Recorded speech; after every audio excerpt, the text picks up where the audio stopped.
What's going on, boxing fans? Julian Williams here at the distance. As you can tell by looking at this video, there's no visuals in the video. This is titled The Black Video. And I'm titling it The Black Video because it's really not much, it's not a prediction. It's not a post-fight, a fantasy matchup. It's just me stating my opinion. And, no humor or anything. Neither. It's just me stating my opinion, and just me talking, you guys listening. Pretty much what I'm going to talk about is something I'm quite good at. A lot of people who don't know me on a personal level here on YouTube, are probably not aware that I'm actually equipped to be. I'm actually a teacher. I'm a teacher. I'm qualified to be a professor on the college level for history, and but me, I'm working towards doing other stuff with a degree. But anyway, I'm just gonna simply sit here and I'm gonna talk straight up about boxing, and I'm gonna correlate to history. Now, there's been, all kinds of debates here on YouTube over the last 6 months over generations and legacies and stuff like that. And me, I'm not as old as some of the older guys who are within these debates, and I'm not as young as some of the guys in the debates. I'm kind of just, I'm in between the ages. I'm just in between. I'm pretty much, I'm in my 20s. But I grew up, in a pretty good era, and I grew up watching good fighters. But at the same time, I grew up watching, watching, a little bit of cherry picking. And now we're kind of in an age where it's more of a corporate takeover of things.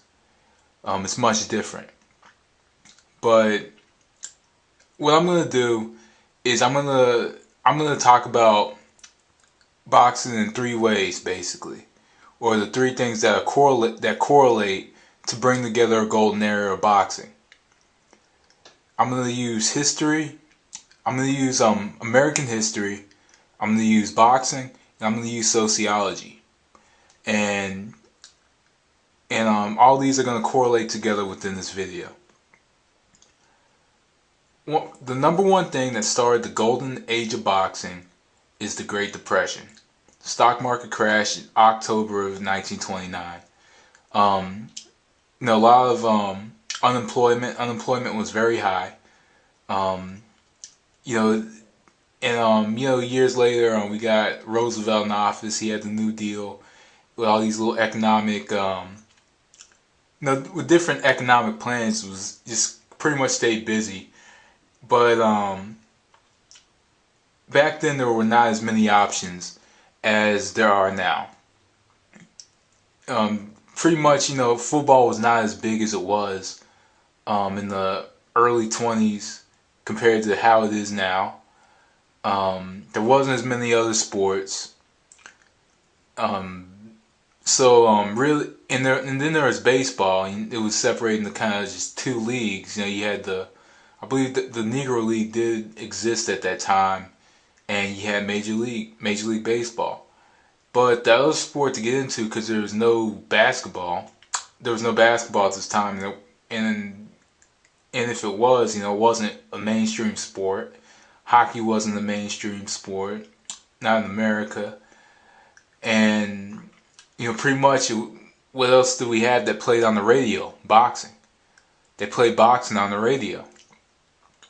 But around this time, there were no, American fighters that were just extremely profitable. Nobody that you could really profit off of, until there was Joe Louis. Joe Louis, America kind of profited a little bit off of Americans got together to listen to his fights on the radio. They got together to listen to the fights, and if it wasn't baseball on the radio, then it was boxing, or it was some news show. But sometimes you get boxing on the radio, depending on who the fighter would be. And some also to point out is that during this time, the biggest matchups were nation versus nation. You know, those were like the biggest match, especially during World War II. Now, I think that one reason to why we could have possibly had, we didn't have, any quote unquote profitable fighters, is maybe because we lost a whole generation due to World War One. I think that could have played a part in it, but that's only through mere speculation. But the people that didn't go to the war, stayed back and they fought, and we had some good heavyweight champions. Gene Tunney, we had Gene Tunney, and had some decent champions. That's something also to point out. But overall, the Great Depression, I think, was influential in the golden age of boxing, the golden era of boxing, because something that I do know, and something that I've studied, throughout school for years, is that people weren't being prepared to do other stuff. They weren't prepared for other options. There were, basically it was two options: either you work or you go to school. But school, people had limited funds, so they couldn't go to school. So what schools were doing was they were preparing the people. They're preparing the men to either go to the army or work in the factories, especially out in the East and the Midwest. Work at the steel mills and the and just public plants. People were actually being trained to just go there. They weren't teaching them any type of logic in school, and this happened maybe into the 70s, if I'm not mistaken. And some of the boxers, and some African American fighters, they were coming from single parent homes, and the mothers were sometimes working two jobs, or the family was just extremely poor. So, and it was kind of like they needed something to do. So they all started fighting. Some of them started fighting. Because and it kept them out of trouble. It kept them out of trouble. It gave them something to do and something to dedicate themselves to. But at the same time, it doesn't bring them to the factories. It doesn't keep them in the factories. It gives them a different alternative. So fighters that came up during the Great Depression, were I believe were hungrier fighters because they saw the Great Depression firsthand. My grandparents, they lived through the Great Depression, and I've only heard stories about it. I've never seen it firsthand, but they told me stories about it as a kid, and how scarce the money was. And one of my aunts was born around, the recession of '37. Was born around that time. And my grandparents just talked about how tight their money was. But a lot of the fighters that I feel, they did fight more often back then. And, and you can bring up the argument that they were fighting for $200 and they needed more money, but at the same time, $200 was a lot of money back then. $200 was a lot of money back then. So if they can go in, they could fight, $200 fights and fight about 10, 15 of them for a year. They were set for another 2-3 years. With that kind of money, because $200 was a lot back then, and inflation, was a motherfucker. But they might have been fighting for that much money, but that was a lot of money back then. And not only that, and you can even, and this is also mere speculation, but the people that a lot of these guys with over 200 fights that fought were people who weren't, necessarily, just pure boxers. I don't think they were pure boxers. I don't think a lot of these guys with the 18-25s and the 7-97 records that some of the legends have fought, I don't think were even dedicated fighters, but they probably had, other jobs on the side and maybe did boxing, to kind of have extra money or put more food on the table for their families. That's something, and that's just mere speculation. But with this golden age of boxing, the 1940s and 1950s, these are guys that were inspired by the Great Depression. People who were growing up and probably didn't have much money, probably didn't have much growing up.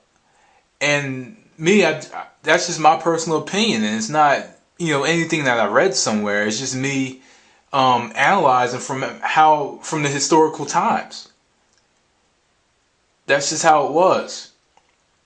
So with this golden age, you got it kind of goes in different it goes different ways, because the baby boomers, I believe, were inspired by the people of the golden age, who were inspired by the people of the Great Depression. In the late baby boomers from the 80s era were inspired by those fires, as well as some of the fires from the 60s. And the fires of the generation that followed were inspired by the fires like the Alis, the early baby boomers and late baby boomers, just a little bit of both. And this generation is inspired by what's called the fires from the 90s or late 80s, mid 80s. Everybody's inspired by something. Every generation is inspired by another generation of fires, which is probably the reason that they fight. And something also to point out is that when we compare these times together, there are multiple championships. Back then there was one. See, a lot of people like to try to compare boxing to other sports, other businesses. Boxing to me is just like music. If whoever is the most appealing to you, whoever catches your attention, that catches your taste, you just watch the fight. Or you're a fan like me, and you just watch whatever fight comes on television. Not only that though, the thing that gets me though is, we compare the generations. We compare the Mayweathers to the Robinsons. Robinson, fought an era with one champion. Harry Greb fought an era with one champion. That's the difference. There's multiple titles now. Back then there was only the NBA championship, which is National Boxing Association. That was the only championship.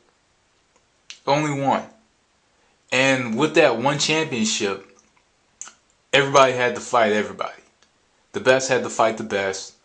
No ifs, ands, or buts about it. Not only that though, money was a big time motivator. Money motivated these guys. I'll be honest with you, I don't think some of these men wanted to be in boxing.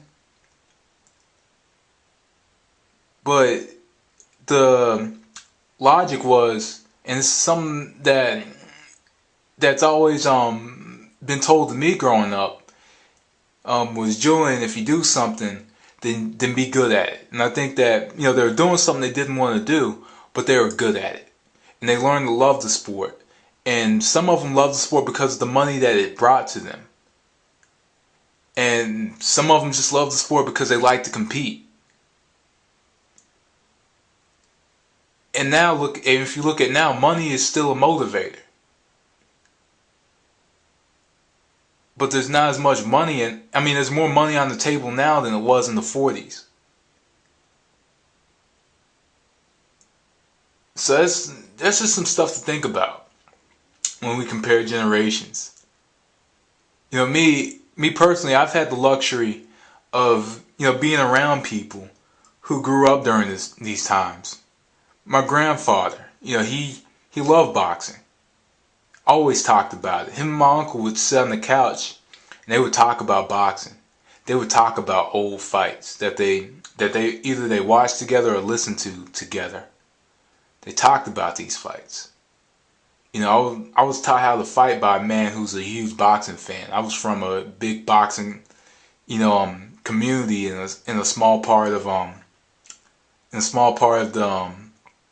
the inner city. And what's odd though is how people get this impression that I'm this little suburban kid, blah blah blah, and me, I'm not, or suburban nice spoon-fed kid when I'm not a nice suburban spoon-fed kid. You know, I was born with a plastic spoon in my motherfucking mouth, dudes. You know, I've been around the sport. I've studied it. You know, time and time again, hours at a time for days. You know, watch probably and this is just a rough estimate, probably thousands of hours of video on the sport. Probably thousands, maybe a few hundred, who knows. But I've watched the sport many times in my life, and I formed an opinion based on observation and through what I've read. And maybe at the same time I do have a little bit of an advantage over some because because basically I have a history degree. I have a degree in history, and I have a knack for it.